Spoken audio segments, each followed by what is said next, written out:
This is B-Tech.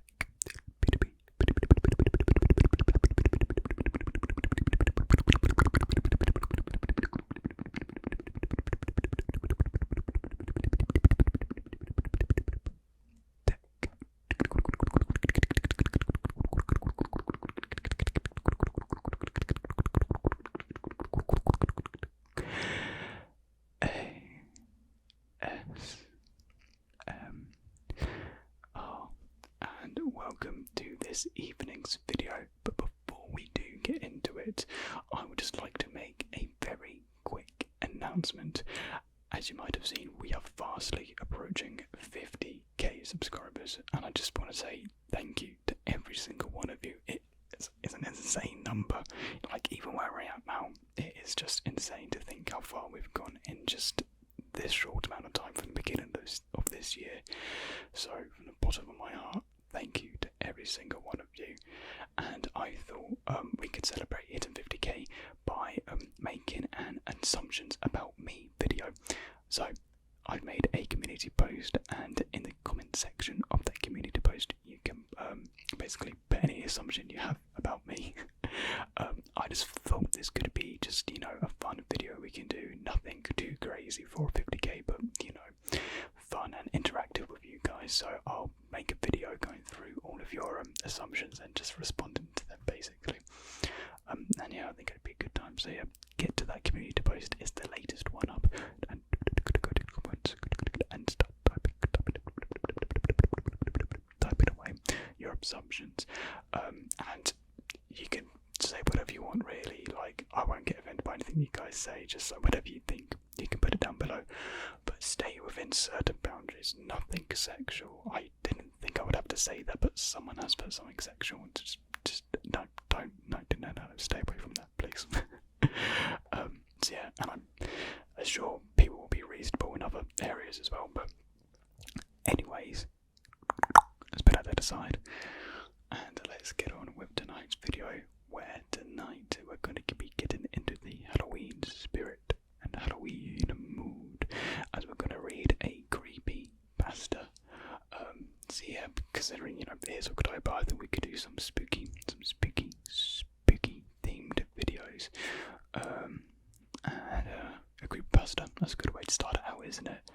I've never actually read a creepypasta before, so there's a weird experience for all, really, and I'm not too sure how popular they are now, but I thought it could be something fun. So this is a 12-minute creepypasta, 12-minute or so. It'll probably be longer in this video just because I'll probably be reading it slower. But it's called The Writer, and it came out yesterday, October the 11th, 2021. It's like got an 8 out of 10 rating so far, so must be pretty decent. So yeah, sit back, relax, and I've just realised it's a bit of a what's the word I'm looking for? A bit of an oxymoron. No, oxymoron is when something makes a sound. Juxtaposition. Is that what it is? Nah, I don't know. I don't know what I'm looking for. Basically, we're trying to relax you, but whilst reading something that's supposed to creep you out. So yeah. Anyways, this is The Writer. My right hand shakes slightly as I take the bottle of aspirin out of the medicine cabinet. I stare at it for a long moment as the terror causes the pills to clink against one another inside of the plastic casing. This is the worst that it's been so far, and I have no doubt that it will continue to become more pronounced. I sigh and open the bottle. I tap 2 of the white tablets out into my palm before quickly swallowing them and chasing them down with a drink of water. Experience has taught me that the aspirin won't do much, but every little bit helps. Closing the medicine cabinet, I hold up my hands and examine them closely. I try not to look at them very often these days. They're extremely pale, and the fingers are gnarled. I can no longer fully open them or curl them into fists without a struggle. I have the hands of a person 30 years my senior. I'm inspecting them now because the shaking has worried me. unusable. If I can't physically continue to write, will that break the deal? I sigh and shake my head. There's no point in dwelling on it now. Being careful not to touch the tips of my fingers as much as possible, I slowly begin to unwrap the bandages. They cover the space between the knuckle and the edge of the nail on each finger, and undoing them with my hand being so damaged is more difficult than it normally would be. I finish the task and toss the bandages into the wastebasket. I rub my palms together in an effort to warm up my hands because of how tightly I need to wind up the bandages each time I apply them. My hands now have very poor circulation that leaves them constantly cold. Just one more, shall we say, perk of my situation. From the downstairs comes the sound of the knocking at the front door.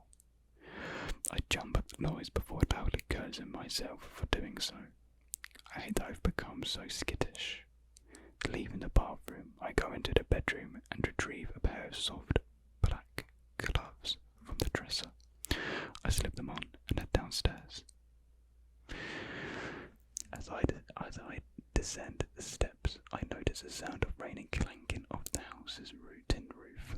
A stray memory of Amanda and I sitting on the porch together during a storm comes to mind. I allow it to linger for a few seconds before forcing it out. There will be time to dwell on things that I've lost later. Reaching the entryway, I unlock the front door and open it. The visitor barges into the house the moment that I do, not bothering to observe any of the usual pleasantries before doing so. She is tall and thin, with her blonde hair cut short. Her face is angular, almost as if it was chiselled out of stone. She is wearing a black suit with the matching tie undone and top button of her shirt open. She smiles at me as I close the door behind her. "Good evening, Timmy, my boy," she says merrily. "How are you this fine evening?" I don't answer her. I want to tell her to get the hell out of my house, to go back out into the rain and never step foot near me again. But I know better than to act on that impulse. Seeming not to notice my disdain for her, she smoothly slips out of her overcoat and tosses it to me. I catch it out of the air instinctively. Although the rain continues to pour down outside, the coat is completely dry. I hang it up inside the entryway closet and continue my silence. "How are the wife and kids?" she asks as she looks around. "Still staying with her sisters out west? That's a shame to me. You really should work things out with the old Paul and Jane. You do make such a cute couple." I bristle, but still manage to choke down a retort. She knows that I hate being called Timmy, and she's very much aware that my separation from my family is a sore spot. That's exactly why she's saying what she is. I might not be able to free her, be able to be free of her, but I can at least take away any satisfaction that she might get from my reaction to this particular game she likes to play. "Enough of the small talk," she says, clapping her hands together. "Let's go take a look at the book you've been working on." Without waiting for an invitation, she turns on her heel and heads towards my office. I follow, reluctantly. She isn't really here to inspect my work like a grade school teacher reading the student's book report. She already knows exactly what I've written. These little visits are to keep me intimidated, and I make sure that I'm toeing the line. I know that, and she absolutely knows that I know. Yet another game. I don't know much about her. When she first introduced herself to me, she had used the name Lydia. No last name, just Lydia. I highly doubt that's her real name, but there's no way for me to know for certain. At the time, I hadn't had any authenticity of her name, but even if I had, it wouldn't have mattered. She had been promising me the world at the time, and in my hubris, I had thought that was all that mattered. My office is barely large enough to qualify as one. It was originally a small sunroom that my wife and I had to convert into a combination office and craft room. The crafted portion is currently boxed up in the garage and waiting to be picked up next week. Amanda wants her supplies for the children. Lydia walks around the side of the desk and runs her finger over the large black typewriter sitting on it. She smiles and closes her eyes as she does so. I try not to let anything show on my face or in my body language, but the moment is profoundly disturbing to me in a way that I cannot quite explain. I see that you've been taking it well, Fed, she says, as she raises one finger, displaying a smear of red on the tip. Good. We wouldn't want to repeat what happened last time. Last time that you didn't. Wait, good. We wouldn't want to repeat what happened the last time that you didn't. I look away. I tried to break the cycle a few months prior by refusing to write. Everything had been quite fine until the nausea had started around the 12-hour mark.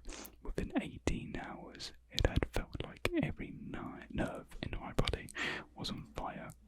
I'd finally had to accept defeat and do as I was supposed to, and the pain had gone away almost immediately. I have no doubt that I would have been driven mad if I had let things go on much longer. So what exactly is it you've been working on? She asked as she turned her attention to the sack of papers on the desk, where the light fades away. The Calico-demon. I take it, Calico-demon. I don't know if I pronounced that right. I don't reply. Instead of simply moving on this time, though, she stands up straight and looks directly at me. As much as I try to avoid her gaze, my eyes look with hers. The look she is giving to me is no longer one of amusement. This is the part where you answer me, she says. Her voice is hard and cold. It is, I reply immediately, my own voice betraying the fear that's running through me. The Calico Demon, yes, Asquazul. I've always liked his style. She's back to her light mocking tone again. He likes a trapdoor spider. He moves a door to that house of his whenever he believes he'll catch a victim. Then when they enter, he makes the person wait until it's dark and he comes out of his doormat state to feed on them. You have to respect that kind of cruelty. Which victim is it about? Haley Ferris. Huh? Never heard of her. Must not be anyone important. She was a... Do I look like I care? I muse not, because I really don't. You. Things are all interchangeable.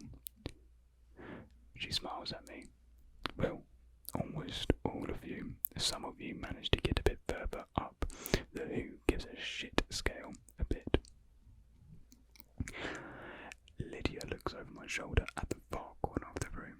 I don't bother to turn to see what she's looking at. I know exactly what has her attention, and I don't want to look at it more than I already have to. This is not Asquazul, she points out. No, I confirm. I finished that story 2 nights ago. So this is a new one. Interesting. Have you done your writing for tonight yet? I hesitate. Not yet. I was getting ready to start when you knocked. Well then, don't let me keep you. Go do it. I go over to my desk and sit down in the chair as carefully as I can. I slip off the gloves and place them on the corner of the desktop. I open a fresh ream of paper and flex my fingers for a few moments to get them working as much as I can. Now isn't the time to show any weakness, not with Lydia watching. Something on your mind, she asks, as I glance over at her. No, I answer quickly. was wondering if I could ask a question about our deal. Our deal. What about it? I was wondering, how much longer do I have to do this? She doesn't answer right away. Instead, she sits down in the chair on the other side of the desk and folds her arms over her chest. She watches me silently with an expression that conveys no hint of what she's thinking. I start to worry that I might have angered her. The torture that I had gone through when I refused to feed the typewriter was nothing compared to what she can do to me if she wants to. I have no doubt about that. You remember the agreement we made, correct? Lydia asks. I do. I reassure her. What is it? I don't. Tell me the agreement now. I nod. Yeah, of course. You tell me that you would open doors for me. You'd make it so I could support my family with my writing. Make it so I could provide them with a better life. You wouldn't have to work that asinine job that you were stuck in anymore. She interjected. Instead of being a nobody in a sea of nobodies, you would be somebody. You would have the recognition that you craved so badly. I looked down at the floor and felt a twinge of shame. Yes. And have I done that to me? I sigh. Yes, you have, but what? Lydia waves her hand dismissively. Everything didn't work out the way you thought it would. I did everything that I said I would. Nothing more, nothing less. It's not on me that the sudden recognition and financial benefits went to your head. You're the one that let your ego puff up. You're the one that let his family slip through his fingers when he wasn't watching. None of that is on me. I close my eyes. I know that. I blamed myself a long time. But I know now that my mistakes were my own. I'm just wondering when our deal will be complete so that I can try to clean up the pile of shit I've created. You've only started half the bargain, she points out. My half. What was your part of the deal? I opened my eyes and turned my attention to the typewriter. Fine. My part of the bargain was that I agreed to write stories for you. I would start to get these. You called them visions, but they feel more like walking nightmares. I have to write the story that I'm seeing play out of my head and have to do it on this. I wave my hand over the typewriter. When it had first been presented to me, I thought that I was looking at a beautiful relic of a long time ago. I had even been excited about using it. It hadn't been long before I came to hate it, and now fear it. Very good, Lydia says sarcastically. Now then, tell me, at any time did we discuss a termination date for the bargain? Deep down, I had known that this was going to be the answer she gave me. I'm going to be held to our agreement until she sees fit to release me, and I don't see her ever doing that. I'd allow myself to feel hope. That just makes me feel more hopeless now. Breaking our deal wouldn't just take away what's been given. She continues. There would have to be other consequences for such violent violation of my trust. I understand, I assure her. I'm glad to hear that. I would hate to give you a real life example of what I'm thinking about. Something like, say, a few hundred malignant tumours instantly spawning in the brain stem of that little boy of yours. A shiver runs down my spine. I won't break our deal, I promise. Good. I believe you're about to start writing. I turn my attention back to the typewriter, grateful that the conversation is over. It's a fleeting feeling, as it always does. The mere sight of the typewriter causes my stomach to tighten and my temples to throb. On a very surface level, there's nothing all that different about the typewriter than any other. It's definitely older than most. It's designed harkening back at least the late 1800s. easily be mistaken as a normal machine I found at a thrift shop or flea market.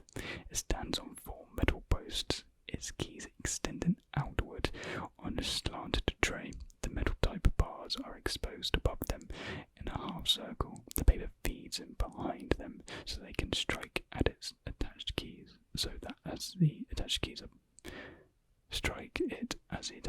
pushed. Everything is constructed of the same black metal that seems to absorb rather than reflect light. It's not a machine, I thought. It's a monster, or maybe both, a combination of iron and animalistic hunger. I feed a piece of paper into the roller and take a moment to compose myself. There's nothing that I want more to do than stand up and walk out of the front door, leaving both Lydia and this damn typewriter behind forever. Placing my fingers lightly on the keys, I begin to type. The pain comes immediately. Each time a key is pressed, the circular top is pushed inward slightly, and a razor-sharp needle in the centre is exposed. Oh God. It appears as my fingers causing tiny drops of blood to spill over the metal. The first page is always the most difficult to write. That's when I feel the pain of the needles the most. Over time, that pain goes from stabbing sensation to a less pronounced throbbing as my fingers go partially numb. It never goes away entirely, but it becomes more bearable. I notice this isn't as uncomfortable this time as it has been in the past. This lack of sensation worries me rather than comforts me. My fingers have become more damaged from the constant bloodletting than I had thought. Out of the corner of my eye, I can see the thing in the corner moving. I purposely avoid looking directly at it. I already know what it looks like, because it's what they all look like in the beginning. They start off as shapeless mass of black oil, only it isn't oil. I don't know how to describe it exactly. It's like smoke made solid, which I realise doesn't make any sense. That's how they start off. How they end up is completely different from each one. That's completely determined by the story. I don't just write horror stories. I create them. My words give them form, and this unholy machine masquerading as a typewriter gives them life. Together, we birth nightmares. There's a little more to it than that, Lydia says, in a voice barely above a whisper, seemingly reading my thoughts. She watches me type for a few moments longer before she continues. You give them the form. The typewriter gives that form life. The part that you don't know is that people reading the stories give them power. I don't understand, I admit, as I continue writing. This isn't enough just to be alive. Babies are living beings, but they are fragile and weak. When you bring these creatures into the world, they are weak and without purpose. They lack a certain spark. You might call it a soul. She taps a pile of papers on the desk. When someone reads a story, however, this happens. The person begins to consider it. The person begins to mentally create images of the events being described. The person begins to believe, maybe not in the story itself, but in the themes behind it. Belief gives power to the subject. I stop typing and look over at her. How is that possible? Lydia shakes her head in annoyance. You humans have such limited concept of what is possible. There's a very thin line between the mental and physical realms. They aren't these completely different concepts like humans seem to think. Under the right conditions, that barrier can be pierced and torn. Belief can become reality. Conditions such as, say, hundreds of thousands of people reading the same scary story. I start to ask another question, but she cuts me off. People are always going on and on about how the world is becoming worse. They ramble on about how things were safer and brighter and all the sunshine and rainbows when they were kids. It's these younger generations that are effing everything up. Guess what though? They're making it worse without even realising it. All this technology that allows you to connect with everyone else around the world is spreading terrible things at the rate that no one could ever dreamed of even 30 years ago. New evil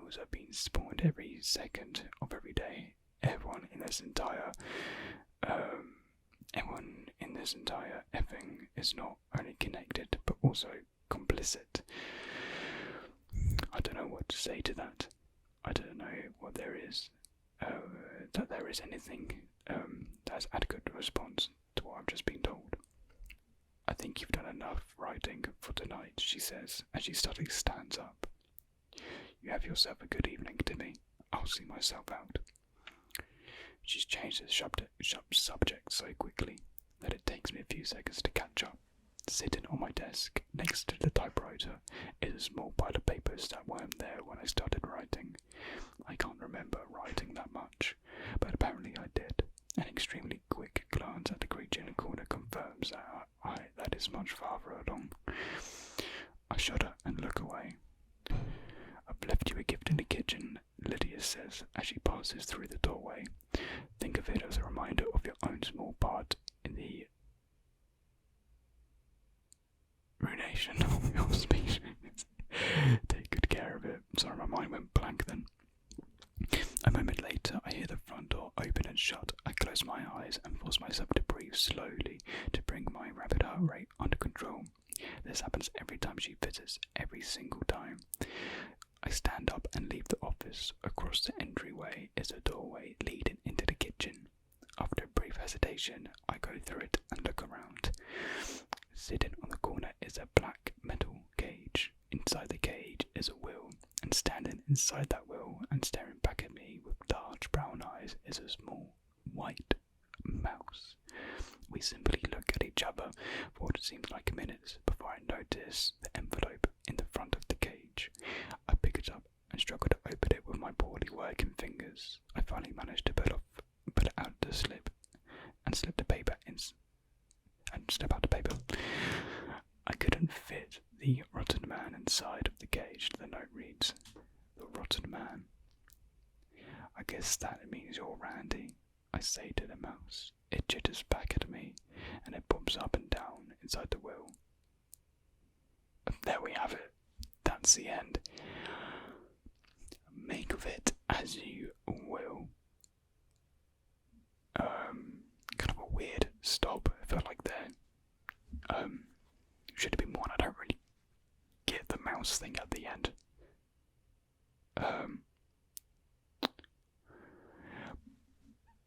That was something, wasn't it? I did actually quite enjoy reading that, you know. Quite good imagery at some points. Good dialogue.